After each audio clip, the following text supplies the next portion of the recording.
Bueno, no necesito decir que estamos frente a uno de los grandes maestros de la historieta argentina y de la historieta en general, el señor Horacio Altuna, ¿no? Esta charla, a diferencia de las otras, surgió bastante más de improviso y espontánea e informalmente en un cumpleaños de un amigo común. Eh, y acá estamos con Horacio porque Horacio, con muy buena intención, me dijo que sí. Sí, yo espero una trampa, pero bueno, No hay a ninguna, no ver, hay ninguna, no hay ninguna. vamos a ver. Bueno, vamos a empezar la charla. Los que han estado en las otras sabrán que en líneas generales lo que tratamos es de charlar un poco abiertamente acerca de tu vida, no de la mía, sino de tu vida. Por lo tanto, a mí lo que me interesaría saber es cómo empezó todo esto. Allá a lo lejos, el Horacio, jovencito, que dibujaba. Pará, que tengo 82 pirulos. Oíme, si nos vamos a remontar, a ver, han pasado muchos gobiernos, bueno. Empecemos porque, digamos, profesionalmente, entre comillas, empecé en el 65. Pero así, ¿cuándo vos empezaste a dibujar? Digamos, ¿cuándo querías dibujar? ¿Cuándo Com- sentiste que querías ser dibujante? Bueno, yo empecé a dibujar como todos los chicos, siendo muy chiquito, y creo que a todos los chicos les gusta dibujar, ¿no? Entonces yo no era una excepción y comencé dibujando siendo así, de 4 o 5 años. Y, pero siempre tuve la afición y cuando estudiaba ya en el secundario, estudiaba en el colegio secundario, eh, mis apuntes de matemáticas o de historia estaban dibujados también, ¿no? Pero no era un alumno excepcional. Y por el otro lado, siempre tuve esa afición, nunca estudié dibujo. Sos autodidacta. Sí, bueno, sí, pero yo digo que los que nunca tuve un maestro en forma escolástica, digamos, nunca aprendí en forma escolástica, pero nadie es autodidacta, porque yo tuve los grandes maestros son los que conocemos todos, ¿no? En el mundo del cómic, Argentina ha sido maravillosa, ¿Y entonces todo quiénes, mi... quiénes eran esos maestros? Esos que mirabas de pibe, esos que te daban ganas de dibujar. Bueno, cuando era muy chiquito empecé con Flash Gordon, o bueno, con las historietas de Alex Raymond, después fue Milton Caniff y un poquito más tarde con Horacero, ya, bueno, un poquito antes todavía con Mister X, ya me empezó a gustar Pratt, ¿no? Y Breccia, esos son mis grandes maestros referenciales, digamos, ¿no? Pero siempre he estado vinculado al mundo del cómic y me ha gustado todo. Es decir, es aluvional lo mío, porque siempre me ha gustado el cómic y siempre he estado viendo el material que salía publicado y tengo todavía muchísimo material de todo eso que me gusta y lo sigo gozando. Sí, te salto un segundo cronológico porque acabas de decir algo que te lo iba a preguntar más adelante, pero que noto que el origen está en el origen. Soy un fanático de tus recomendaciones en X, ¿no? Sí, En en Twitter. Twitter. Entiendo que es tu manera de relacionarte, ¿no? Sí, en Twitter todos los días publico posteo a grandes dibujantes, ilustradores de todo el mundo y de todas las épocas. Y es lo que me gusta, ¿no? Y se ve que tiene una... Nunca publico nada mío, nunca. Eh, Salvo, por ejemplo, la invitación, el flyer de la biblioteca, que sí lo posteé hoy. Pero en general nunca posteo nada de mi autoría. Y, y yo creo que pego en algún punto de la sensibilidad de la gente que le gusta el dibujo, porque tengo muchos seguidores. tengo más de 200.000 seguidores. Lo Y que eso es sucede, mucho. lo que sucede es que siendo un curioso de buscar dibujantes, te diré que me has hecho descubrir a mí en lo particular un montón de dibujantes con esa tarea informal que llevas. Es que antes los descubría yo también, porque hay muchísimo material que yo no desconocía totalmente. Entonces, en esa búsqueda, la base de datos mía es Pinterest o ArtStation o alguno de esos sitios de internet. Pero yo busco fundamentalmente en Pinterest, y ahí es aluvional también todo lo que hay como para nutrirse de nuevos autores. Y yo tengo la paciencia, bueno, tengo un ejercicio ya, una gimnasia para buscar esos autores. Y después te voy a volver vamos a volver a esta parte del presente y cómo ves el presente y los autores que vas descubriendo. Pero allá, me dijiste año 65, Sí, es la primera vez que publicás. sí. ¿Cuándo y dónde? Bueno, yo venía de fracasar como dibujante, como estudiante de Derecho, y como granjero, porque había tenido una granja de pollo. Como granjero. Sí, y la fundimos, y mi socio era Gianni Dalfiume.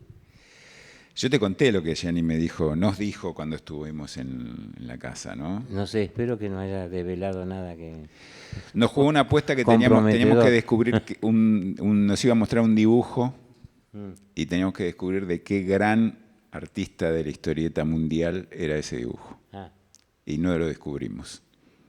no lo descubrí. No lo descubrimos. Que es la primera página que dibujaste para él, para Gianni. ¿Para Gianni? Sí, Ah, cretino, ¿y la tiene? la tiene. Ah, No sé bueno. con qué pretende. Debe ser horrible, se la tengo que sacar y quemar.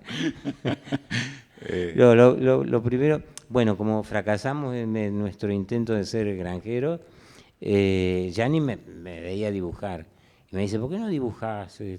Yo te puedo presentar, qué sé yo. Bueno, y me presentó finalmente a una editorial infame que funcionaba abajo de la cancha de Huracán, que era Esa famosa. editorial fue nombrada acá por varios que han participado.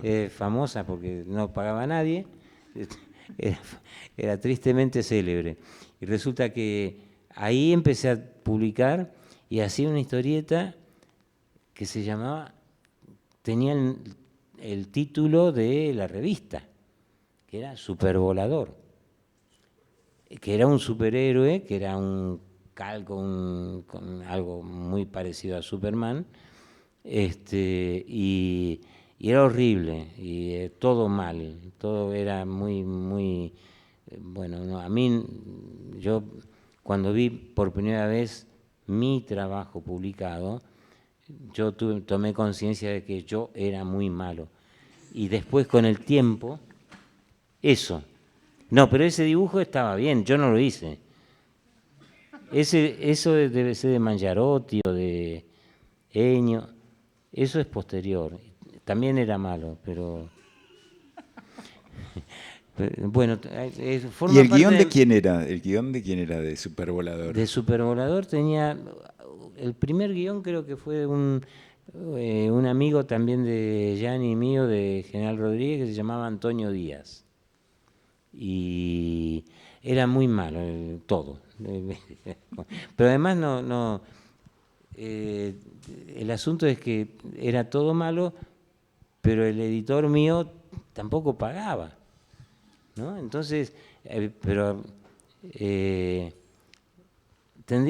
todos son jóvenes acá, entonces tendrían que haber visto lo que era la parte de abajo de la cancha de Huracán en el 65, ¿no? Era un ambiente. La primera vez que mi padre me llevó ahí, me dice, le digo, ¿me llevas a la editorial? Nosotros vivíamos aquí, pero bueno, le digo, ¿me llevas a la editorial? Bueno, me dice, ¿dónde queda? Abajo de la cancha de Huracán. Y le extrañó. Pero cuando vio el ámbito Estaba la donde quema, se ¿no? desarrollaba, Estaba la quema, todo. no, era sórdido. Pero abajo de la cancha de Huracán era jodido, era un ambiente bastante deprimente, ¿no? Y cuando vio donde trabajaba, donde presuntamente trabajaba yo, mi padre decía, ¿y acá trabajás? ¿Para aquí trabajás? ¿Para él? Sí, aquí es la editorial. Y bueno, yo no sé la impresión que sea. Bueno, pero yo sé que un brillo en los ojos se apagó en él, en la cara de él, ¿no? ¿Vos Porque cuántos años tenías, Horacio, en ese momento? yo tenía, soy del 41, tenía 23, 24 años, por Ah, ahí. bien. Y nada, además alguna vez he ido a cobrar y había gente esperando antes que yo para cobrar, ¿no? Que no eran dibujantes. Eh, y yo me acuerdo que eh, yo vi, pero juro por mis hijos, vi al tipo que estaba antes que yo, que entró, puso una pistola arriba ¿cómo es? Del escritorio de Sí. José Alegre, que se llamaba, que seguramente era un seudónimo, y Alegre se llamaba. José Qué Alegre se llamaba el hermoso. editor. Qué bueno que se Y llame Alegre. sí, y tristemente alegre. Y Tristemente alegre. puso, puso la pistola y yo lo vi. Y obviamente no cobré porque se llevó todo lo que había. Así que bueno, pues bueno, Y la historieta es dura, es después de esa primera incursión historietística profesional, eh, que a rigor de verdad, si no cobraste nunca, no sería profesional, digamos, aunque porque claro, intentaste fue mis cobrar. primeros trabajos como profesional fueron amateur. Tal cual, no cobré. Bueno, alguna vez cobré ahí, sí, es verdad. Pero era muy poquito, no, no. ¿Y de ahí a dónde te vas? ¿De ahí cuál es tu De próxima ahí estuve publicación? merodeando en editoriales que eran muy pequeñas en aquel entonces, que tenían poco tiraje, pero mi entrada a Hollywood fue cuando entré en Columba, ¿Y eso ¿no? en qué año fue? Y habrá sido, empecé en el 65, habrá sido en fines del 66 o por ahí, más o menos. ¿Y llegaste vos por cuenta propia? ¿Llegaste por conocidos en Yo, común? no, yo llegué por cuenta propia. eh, la muestra que yo llevaba era un plagio muy bien hecho mío. Había plagiado a un dibujante italiano que se llamaba Gino D'Antonio y a Presas, que era el encargado de ver el material de los autores, le gustó mucho Gino D'Antonio. Yo no era, yo lo había plagiado y me dio trabajo. Y lo que yo recuerdo de esa vez es que estuve esperando éramos dos, que estábamos esperando que nos dijera si le gustaba mi trabajo o no. Eh, el otro dibujante que estaba esperando también el fallo de Presas era un dibujante extraordinario, era Balbi. Y a mí me aceptaron y a Balbi no. No te puedo creer. ¿Y Entonces, Balbi después hizo carrera? sí, sí, sí. Bueno, era un hombre con bueno, era un hombre con alguna dificultad de relación, lo que sea, pero era un dibujante excepcional. Y cuando me aceptaron a mí y lo rechazaron a Balbi, yo pensé, ¿dónde estoy? ¿No? ¿Qué ha pasado acá? Pero bueno, después con el tiempo Balbi trabajó en Columba. ¿Y cómo fue el primer trabajo que te dan? ¿Que te dan un guión? ¿Te dan un guión que tiene relación con la muestra que vos haces? O sea, ¿la muestra de qué No, era? no, no. A mí me dieron un guión y durante los años que estuve en Columba me daban guiones. Yo no tenía ningún control de calidad sobre lo que me daban. Entonces he hecho guiones horribles, dibujado guiones espantosos y mi dibujo acompañaba, porque yo realmente veo aquel material y ¿Y qué no. temática? ¿Variada? Yo hacía muchas historietas deportivas. Muchas historietas Sí, deportivas. que las guionaba Robin Wood. Sin personaje fijo. No, sin personaje fijo. Y te hago una consulta, porque vos decías con verdadera modestia que tus trabajos acompañaban el Sí, rudimento del guión. sí.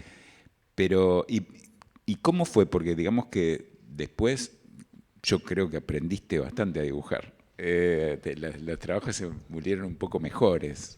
Creo que todos los que estamos acá más o menos tenemos la cabeza reseteada con tus laburos. Claro, lo que pasa es que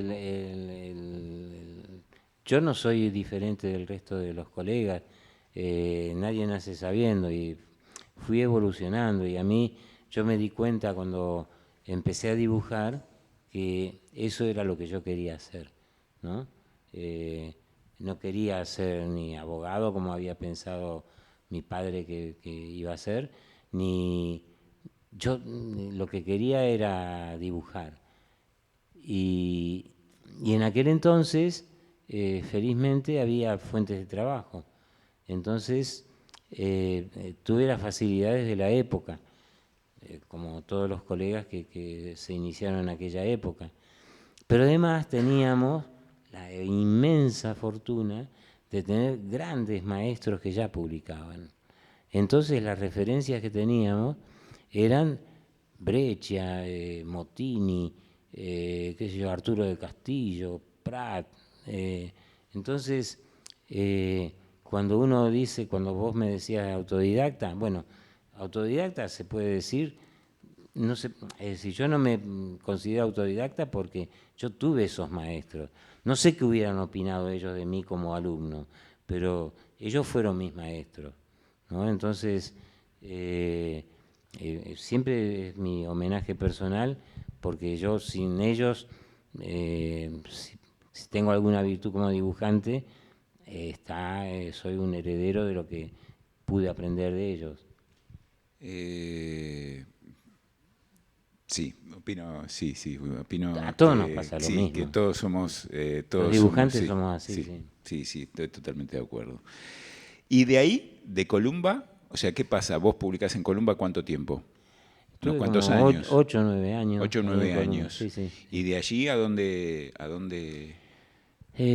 Bueno, yo empecé una especie de empecé a estar en la Asociación de Dibujantes de Argentina y ¿De qué año a qué año?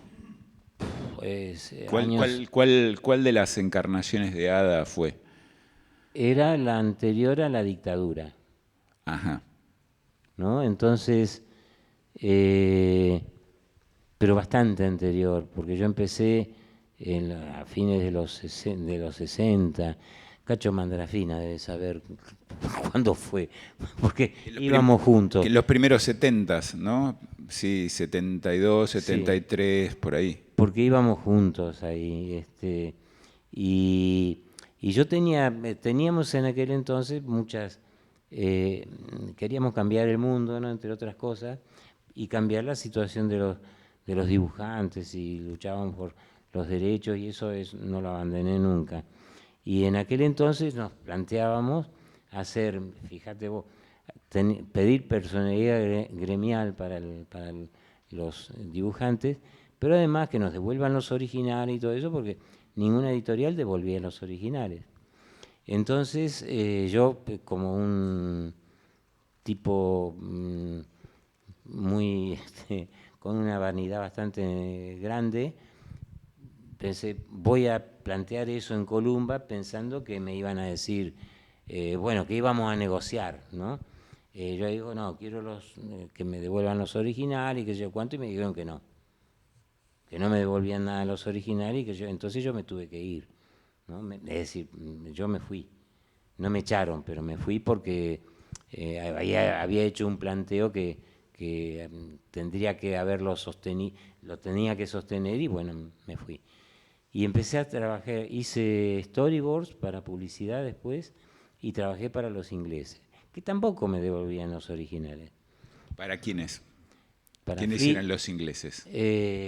Fleetway, algunas cosas, para Thompson, eran grandes editoriales. ¿Y cómo era en esa época presentar material? Porque era mucho más complejo que hoy que tenés un submint en algún lado, ¿no? Para mandar, o sea, si Pero no... en aquel entonces había agentes, bueno, había uno que se llamaba Chiche Medrano, que era colega también, que era dibujante, otro que era Espadari, que también era colega, que hacían de puente, de nexo, y así a través de ellos hacíamos el trabajo para los ingleses. Ellos se quedaban con una comisión como agentes y nosotros trabajábamos para aquel mercado. Eran historietas horribles también, siempre.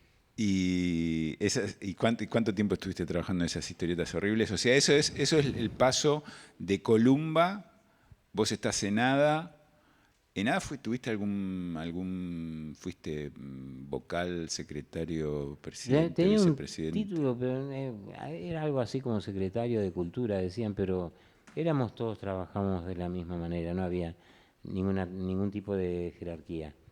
Entonces, en ese lapso trabajábamos, recuerdo grandes amigos de aquella época, algunos desaparecidos, algunos, mejor dicho, no desaparecidos, que han fallecido, y como Macaño, Marchione, no sé, hay muchos, bueno, eh, pero era una época, digamos, de mucha efervescencia política, ¿no? Entonces, todos los que teníamos entre 20 y 30 años en aquella época íbamos a cambiar el mundo.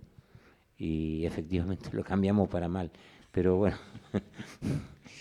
Y te hago una consulta, ya que estás diciendo esto de que había, o sea, muchos colegas y sí, demás, me resulta muy interesante como para poder recrear no solo el espacio de cómo es, cómo fue sí. la tarea de dibujante y cómo es ese arte y ese oficio que tenemos fue Mm. cambiando con el tiempo. ¿Cómo era la relación entre los colegas? O sea, ¿era habitual?